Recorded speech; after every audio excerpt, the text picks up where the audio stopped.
Indian troops, paramilitary personnel, and sleuths of dreaded agencies continued violent cordon and search operations in different areas of Indian illegally occupied Jammu and Kashmir, subjecting the residents to brutal torture and harassment despite the ongoing holy month of Ramazan.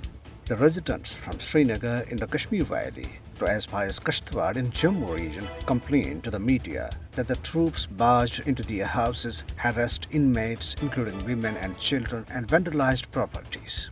Besides, the sleuths of India's notorious National Investigation Agency and State Investigation Agency seized mobile phones, laptops, computers, and important documents during raids in the Kashmir Valley. The troops arrested two youth, drivers by profession, in Patan area of Baramulla district. In another incident, unknown persons attacked a Central Reserve Police Force man by throwing chili powder in his eyes and tried to snatch his gun in Rishi Bazaar area of Islamabad district.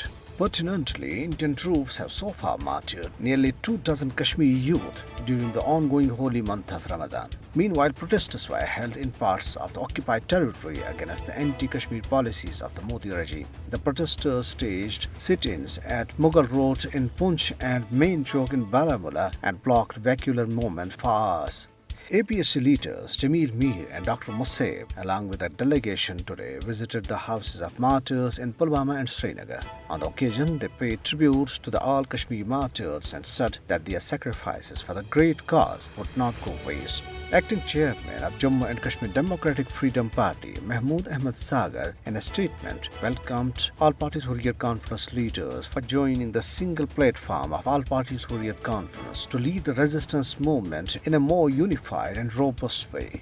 Kashmir-based Communist Party of India leader Muhammad Yusuf Tarigami, addressing the media in Srinagar, warned New Delhi against pushing the Kashmiri youth to the wall. He informed Narendra Modi that Jammu and Kashmir is already boiling with anger and silence should not be misconstrued as normalcy. The Indian American Council, IAMC, an advocacy group dedicated to safeguarding India's constitutional values of pluralism and tolerance, today welcomed the United States Commission on International Religious Freedom USCIRF's designation of India as a country of particular concern for the third consecutive year.